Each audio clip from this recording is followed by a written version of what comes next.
Today, thank you for visiting us on our latest State of the Go video podcasts, focus on one of our employees, a very, very valuable Go Direct employee. Today, we're fortunate enough to speak with our Vice President of Business Solutions here at Go Direct, who's had a wonderful history with us so far. And I'm not going to mutilate Meg's last name, so I'm going to let Meg say her last name. But thanks for joining us, Meg. Thank you, Chris. And my last name is Etyemezian, just for the record. That was close. I asked Kelly earlier how to say it, and she's like, she said it like 3 different ways just within our brief conversation. Yeah, it's a difficult one, but I know how to say it well. That's you've had some practice. And besides, whenever we say Meg, everybody knows who we're talking about anyway. That's true. So it's good. Well, Meg, tell us a little bit about yourself and what brought you to Go Direct. Well, I started with Go Direct about 6.5 years ago, and the reason they hired me was actually to put together or help put together this marketing fulfillment platform that ended up being our Access GD, the middleware that we're so proud of today that integrates with everything. So 6.5 years ago, we didn't have an online portal, we didn't have a middleware. So I was hired to actually work with our IT team to get that project started. And then as we grew, we started implementing new clients onto that software. So coming from a 3PL background and going through, the stages from customer service rep all the way to being a business analyst in the IT team, kind of was a good fit for me to make the move and come to Go Direct, because with the client onboarding responsibilities that I was provided, it just was a perfect fit for me to grow and mold myself into this IT business solutions role that if you had asked me 20 years ago if that's what I wanted to do when I grow up, I would have said, no way. That's funny. We must have been such a young brand back then. I mean, so there must have been a lot to put together. Exactly. So if you remember at that point in time, we were focused on the travel industry mostly. Yeah. So it was mostly marketing fulfillment. We had only a few clients that were in the e-commerce space, but within the last 6 years, we grew into that space. And the whole process of getting clients onboarded and fulfilling the orders from their various channels, whether it's e-commerce to business, retail, wholesale. So we really needed that platform to be able to integrate with the different platforms that are out there, with the different marketplaces, different ERP systems, to be able to have that one flow where the client is really logs into one system and gets all their details from just one system instead of going through different platforms, just different solutions to get their inventories, their order histories, their reporting, and things like that. So it was what we have done up till now has equipped us to be better able to serve any new clients that are coming on board that have a bit more complex solutions that we have to find a home for in our platforms. And so you could almost beg to argue that your side of what we do is probably the most relevant side, because if you don't have this side, no matter what we're trying to do from a fulfillment standpoint, junk in, junk out kind of thing. So what's a typical day for Meg at Go Direct? That's a good question. There are no typical days in my life here at Go Direct. Every day we come to work, there's something to be actioned, either whether that's related to new client onboardings or new operational processes that we're trying to implement, or just training, whether it's external with clients or internal with our folks here in operations and customer service. So a typical day, I'd say, would start with taking a look at what's in my mailbox, what's a priority, what's not, and then taking the steps needed to proceed from there. And we're growing really quickly, really fast. So at any given day, I'm talking to at least 3 to 4 different clients about their solutions, about their programs that they've implemented or planning on implementing with Go Direct. So there really isn't a quick and easy answer as to what a typical day is, because nothing is typical. And I can see where that's really challenging, because opening up more locations create their own challenges. the different time zones that we're dealing with. You've got West Coast and East Coast. So you're getting messages late at night. You're getting messages when you first wake up in the morning. And then, opening up Calgary is another animal that we have that we're working with in just the next literally 2 weeks, having that situation, and still with everything going on down in Columbus, and then a lot of the changes that are going up in Mississauga, where it's almost like you're doing a whole shift of the brand focus.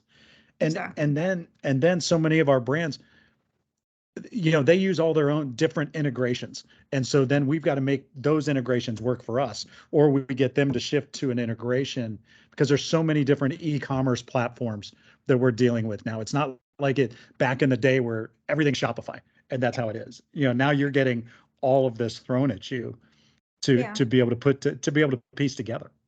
It's an exciting thing to be involved in, though, because there's always growth opportunities, right? Like, my background is not in IT. I went to school to study psychology. It has nothing to do with business. It has nothing to do with programming.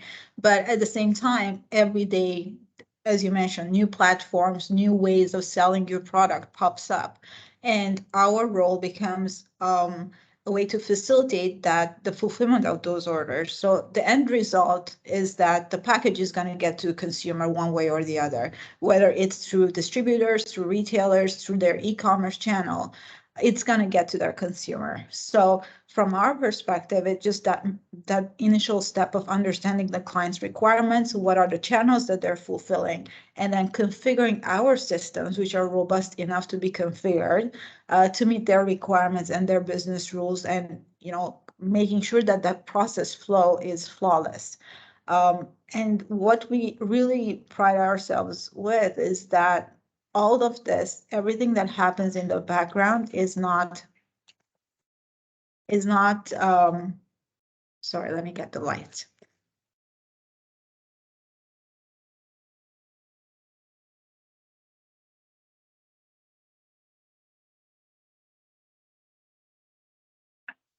Start again. Okay.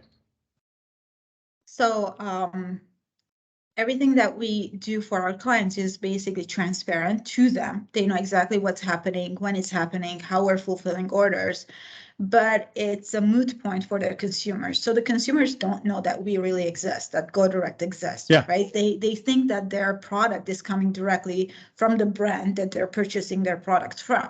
So that way of interacting with consumers is really cool. That if you go to Amazon, you're not going to get that brand experience. You're going to get your product in an Amazon branded box delivered to your door. So you lose that connectivity that you have with your brand and your consumer throughout that.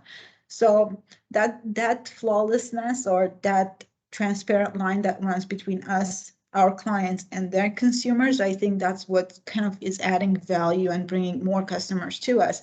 Because with our solutions, again, we become that partner that's working in the background, that's making that transaction happen without the consumer knowing about it. And I do think that that's one of our strengths, and you're so good at that. Every time that I feel this sense of peace whenever the topic comes up, and then you and I are on a call together with a potential brand or an existing brand, I feel such a sense of peace, because everything that they're talking, a lot of it's just a foreign world to me. But whenever they're talking to you, you've got an answer, or yes, we can do that, or this might be a better way to go. And then I think when you relate to it that way, then I think then they get a sense of peace about their business and how orders are going to get fulfilled, and the transparency. That I know I was going to ask you what our biggest priorities right now, but it would be a giant whiteboard full of priorities. What do you think's, if you were going to brag a little bit about what we've got going on? I know Access GD falls into that, and how it's really going to separate GoDirect, and that's kind of your baby. So tell us a little bit about that. Sure. So Access GD, again, for the last 6.5 years, we've made it to become this robust middleware that can integrate with most of the platforms that are out there. And the integration methods that we've devised are various, right? It can be a web service, like an API call and a webhook that we send back, or it can be a direct plugin. We have created a private app for Shopify, let's say, or we have an integration set up with SPS Commerce for our EDI client. So all of those integrations or the plugins came about throughout time with our communications with the customers and understanding their needs. So we had customers come in and say, do you have an integration with ERP, with an EDI capability? And at that point, and we always say yes, we never say no to anything. We said yes. So we found a way to build it. And I'm sure Kelly had mentioned it on her podcast earlier on that, we say yes. We are up to the challenge. We get the requirements. We solve the problems in the background and provide our customers with a solution that works and is flawless. So AccessGD is now to a point where it's integrated with almost every platform that's out there, whether through web services or FTP file transfers or direct API calls or apps. So that is in place right now. So the next step we're taking is to create and provide a visualization tool to our clients to be able to run reports in a better and more efficient manner.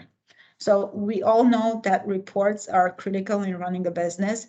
So far, we've been able to provide those reports to our clients through Excel, which is very, very user-friendly. But in order to pull data from it, you need some sort of background in data analytics to put pivot tables in place and make sense of it.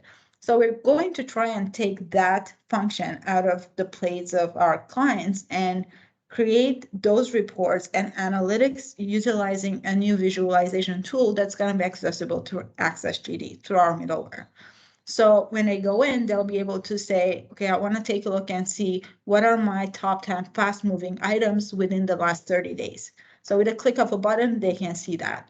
They want to take a look and see, what are the lot numbers that I've utilized in the last 30 days. Again, just with time frame filtering, they'll able to see that. We can also drill a bit down further into the data and analyze and say, what are my shipments that are coming up in the next few days? When do I need to ship those out to make it to the retailer on the delivery due date? So all that is in great graphics, easy to use, very interactive. So we're really excited about launching that to our existing clients and providing them the ability to kind of not only see the data, but be able to see the analysis behind the data. So it's one thing to kind of get the raw data, it's another thing to get insights with it. So that's where we're kind of working, what we're working on, again, with our IT team to get that in place within the next little while.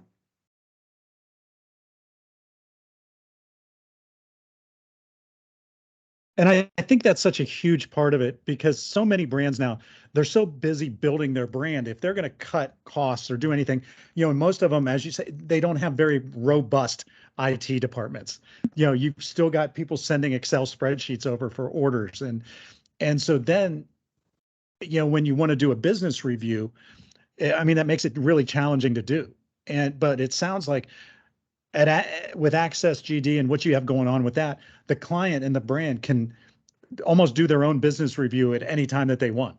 So then when we get together with them after, say, 90 days or, the first, 120 days with us, we can pull all this data up in front of them and actually do a live real-time business review right there, right then and there with this. And then they can do it also. And another big part of that's a really critical part of what you're doing is most of these brands, they're going through different rounds of funding. They've got investors that they have to speak with and everything else.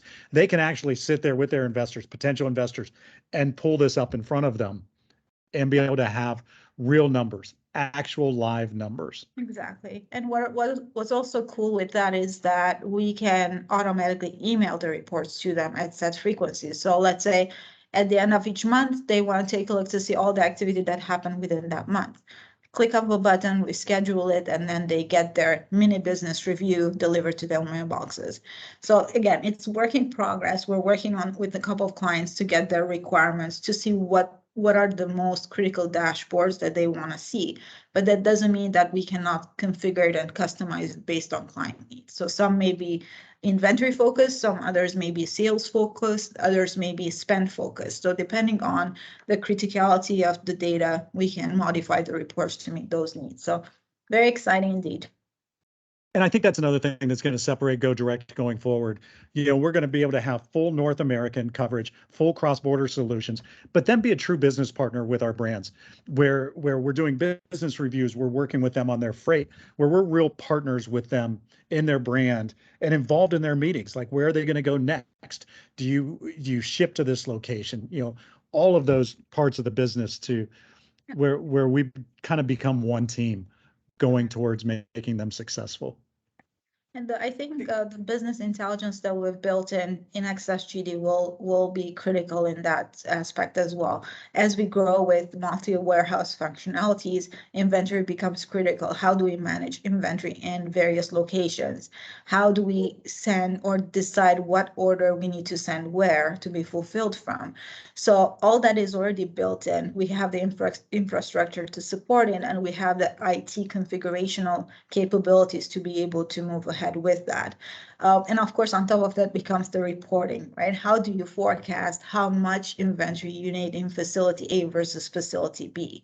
So I think that that's also important to note, as well as the integration that we have with our transportation management system, because 99% of the questions that we get in our customer service team is, what happened to my order? Did it get delivered? So we try to solve that in a couple of different ways. And with our middleware, we are able to actually show that whether an order not only is shipped, but also whether it's delivered or not. So that has dramatically reduced the email exchange or the calls that we get, because now our clients have access to all that data. So they can just click on a button. Their customer service team has access to that information as well. So it avoids a whole lot of back and forth communication, because they have the tools handy to be able to provide the information they need to their customers. Yeah, and that's so big. Everybody's days get so busy, and they're out there worrying about who their next Instagram influencer is going to be, and the TikTok video, and where am I going to get product out to? So at the end of their day, they can sit down and look at what's going on with their business today, and then be able to see what's going on with their business tomorrow and what's going on this week, and everything else. So it's great stuff. But then we've also got the ability, they don't have to determine which location is the product's going to get shipped from to get to where it needs to go. The system's going to automatically take care of that for them. Right. So that's pretty cool stuff. Yep. It's very good. And we're working on getting the best deals for our customers, right? With the buying power that we have for transportation, that plays a key role, especially for, up and coming brands, things that have just launched, they don't have the forecast or the buying power out there. They can, rely on us, because we do have great contracts with most of the transportation companies, big or small, that are out there. So with our rate shopping capabilities, they can be rest assured that they're always going to get the better rate going through our channel versus not. Absolutely. I had a conversation with somebody earlier. 10% they have 10% of the market share in Canada, but only 1% of the market share in the United States. And so then that's going to allow them to really have room for growth. But they're like, how can it be cost effective for me? They're all going to the same locations. They're going to the Whole Foods DCs, the Thrive DCs, Keys, Unifies, all of that. But he's like, how do I make it cost effective for me? And that's where we can partner brands going to the same locations all through our network and use our buying power to be able to make that work for them. Exactly.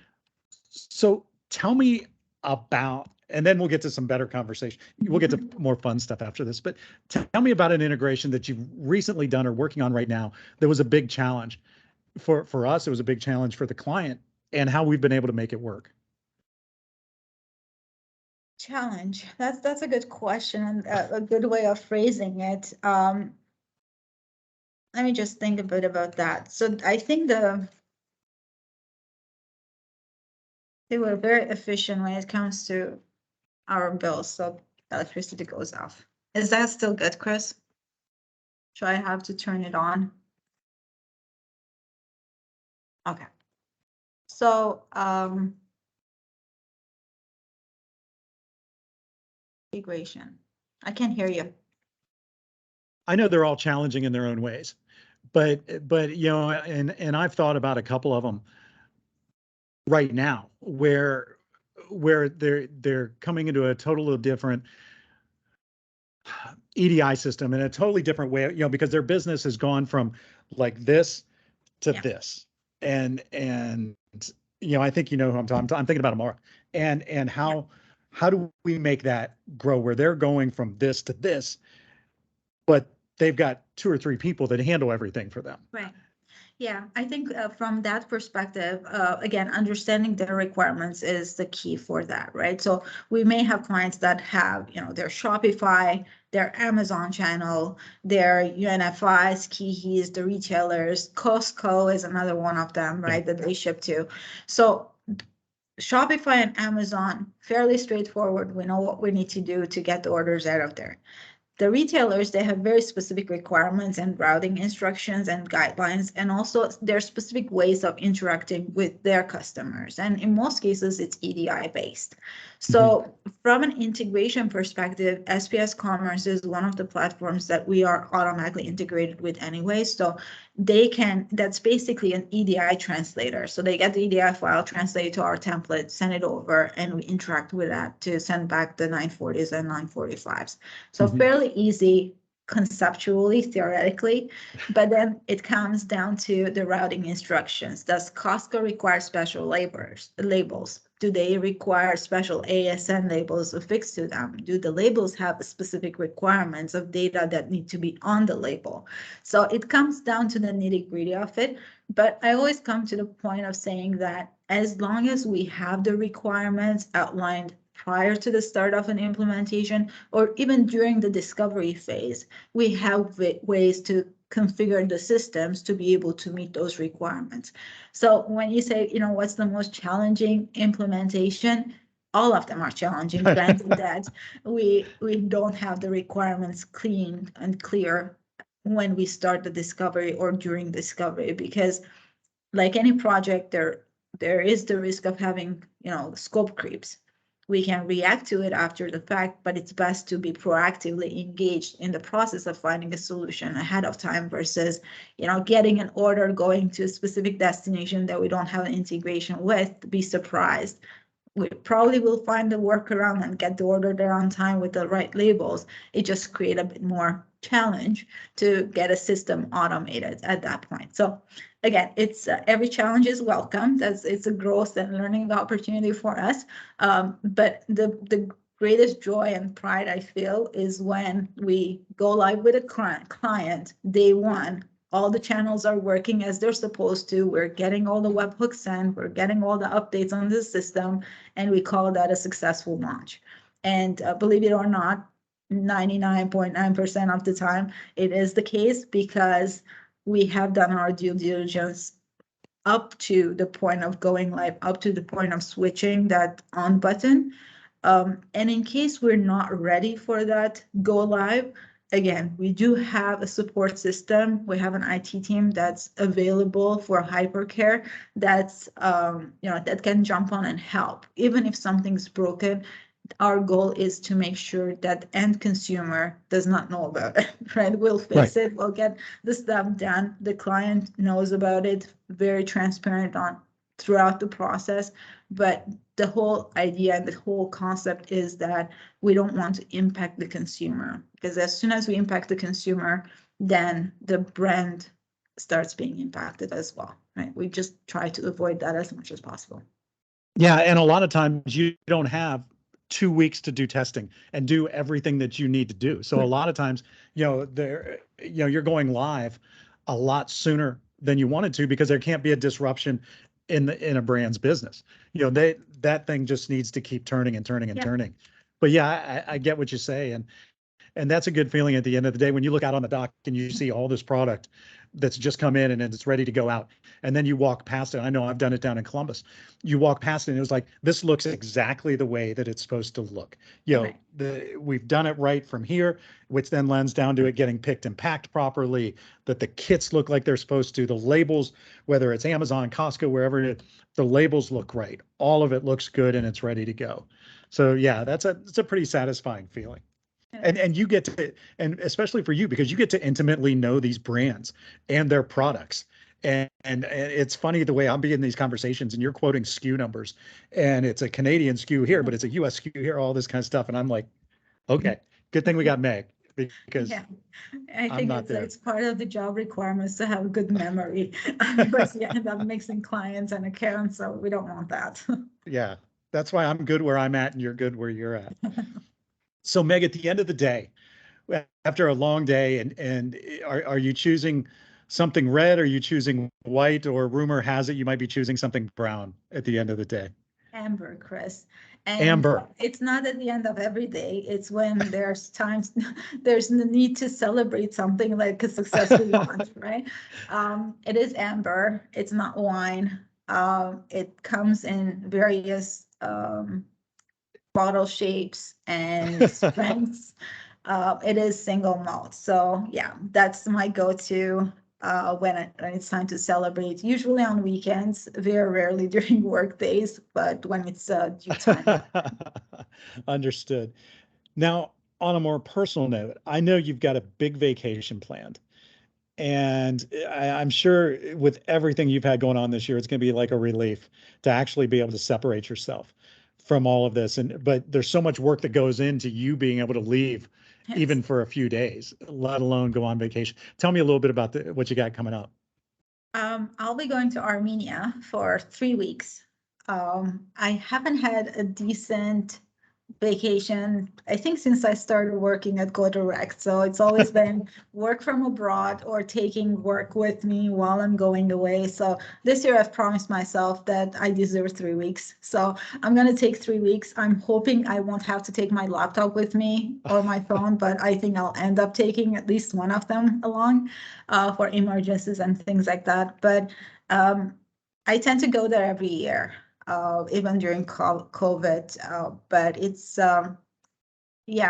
like going back home. Although I wasn't born and raised in Armenia, but Armenia is my homeland. So I try to go every year. And this year I'm super excited to go back and visit my friends and family, spend time, and just take in the culture and the history and all of that. So. That is so cool. You have to take a bunch of pictures so that Yeah. we can get them posted in some video, because I think, as somebody that lives in Northeastern Ohio, I wouldn't have any idea like what a day is like in Armenia, or what goes on, or what you're known for there, or from a history standpoint, or like what are they known for? Or what is it? Is it architecture? Is it food? Is it? Well, I can talk for hours about Armenia, but I'll narrow it down to a few things, I guess. So, it's a really old civilization and race. We've been around for about 4,000 years. So just by itself, having the history and the culture embedded in it, everybody speaks Armenian, which is, most people don't know that it's even a language in North America, right? So, there's a ton of churches. It's known to be the first Christian nation in the world that converted to Christianity as a state religion. There's a very robust culture life, from theater to music to very unique cuisine. So very, very good in culinary services. So it's all inclusive, right? And you wake up in the morning and you stare outside your window and you see Mount Ararat. So very biblical, significance there. So it's I can't pinpoint one or two things that draws me there. It's every little thing. And when I went there for the first time in 2017, it was the first time I was landing in Armenia, although I'm Armenian, which is even weirder. It just felt like I'm coming home, even though Yeah. I had never been there. So it was just that emotional feeling that you get of, returning home, even though you had never been there. That is so cool for you. And you can kind of see it in your expression right now that it's like, oh my gosh, I can't wait and looking forward to it. And it's personal and all of that, which is pretty cool. Now, on the flip side of that, is Columbus like your second or third home? And what were your thoughts, your initial thoughts coming into Columbus? I don't know if you'd been to Columbus before, or Ohio before, or anything else. What were your thoughts about all of that? I think the first time I landed in Columbus was in January or February of this year. I can't remember. And ever since then, in the last 7 months, I've been here probably 11 weeks, So it is becoming my second home or third home. I don't know if my husband will agree with that assessment, but it's interesting. The first couple of times that I came here, of course, it was all new. I wanted to go and explore Columbus as the city. It was pretty cool, pretty interesting stuff to see. Being in Groveport is a different story altogether. There's really not much. It's work from 6 o'clock in the morning to 6 p.m., sometimes longer. But it's a pretty decent town. I love the food, although I tend to not eat anything healthy when I'm here. But you guys have some good joints. Alan's a bad influence on you as far as the giant sandwiches and the food and all of that kind of stuff. We'll have to get you down somewhere like on a college football, an Ohio State football weekend or something, and you can see the tailgating side of things and that whole culture and how pretty much everything in the town stops on Saturdays for all of that. So something that's near and dear to me. So we'll have to get you to experience that.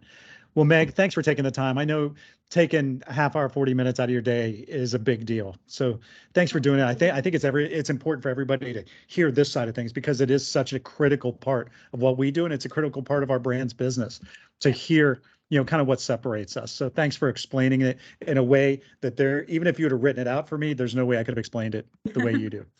Oh, you'll get there, Chris. So thank you for the opportunity. All right, Meg, we'll talk to you later. Thank you. Yep.